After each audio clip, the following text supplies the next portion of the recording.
Hey, this is Sophie with Obsidian Security, and in this video, I'm going to be talking about why phishing attacks are still successful despite investments in email security, and give a quick demo of how Obsidian stops phishing in the browser. So we'll start with the perfect world. In this world, a phishing link gets emailed to you, and your email security either stops it from reaching your inbox or removes it quickly afterwards. In this situation, your end user over here on the browser is totally safe and unaffected. Now that's how it should be. But because attackers are evolving and getting more creative, current tools aren't offering total protection anymore. Phishing and credential theft are the first and second most common breach vectors. A big part of this is just because of how we work. Employees log into their personal email accounts on corporate browsers and devices, and your company's email security can't stop a phishing link that comes through there because they have no visibility. That also includes links that come through Teams or Slack or even community forums. Another part of the problem is that phishing is actually advanced enough to get through email security.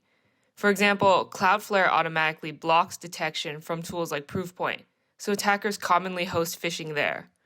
Or they'll hide malicious links behind CAPTCHAs, sneak them in attachments, or implement redirects all to get through to your end user. What Obsidian does is complete your phishing security strategy by offering real-time protection right at the browser level. Now let's jump into a quick demo to see how it works. So the first thing I'm going to show is a screenshot side-by-side comparison of two pages. One is a phishing site, and the other one is the real Microsoft login. And if you place this picture in front of me, I honestly don't think I could tell you which was which.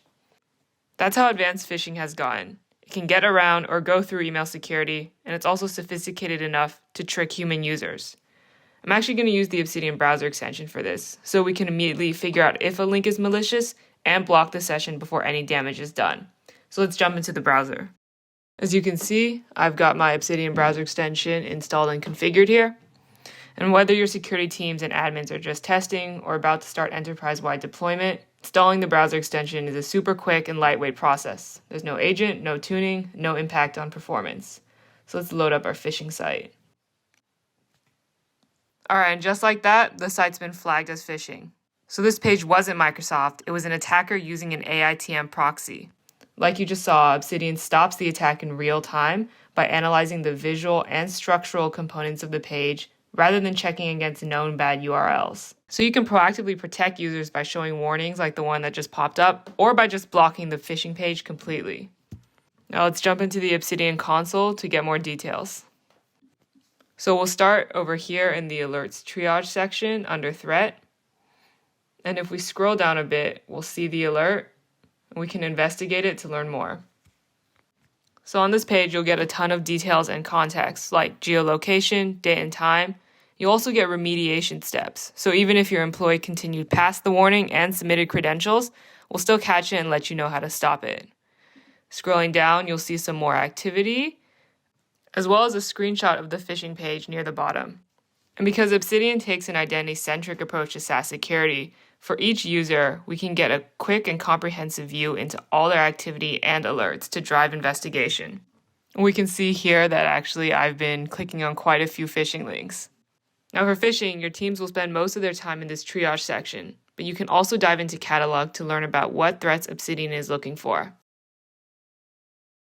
So we can take a look, go into Microsoft Generic. You'll get more details, and you'll also be able to configure the rule with more granularity, including whether you want to just warn or block your user completely. You'll also be able to jump into analytics to learn even more.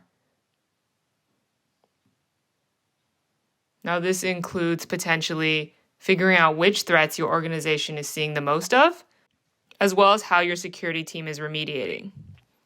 So thanks for watching this quick demo. For more information, please visit us at obsidiansecurity.com.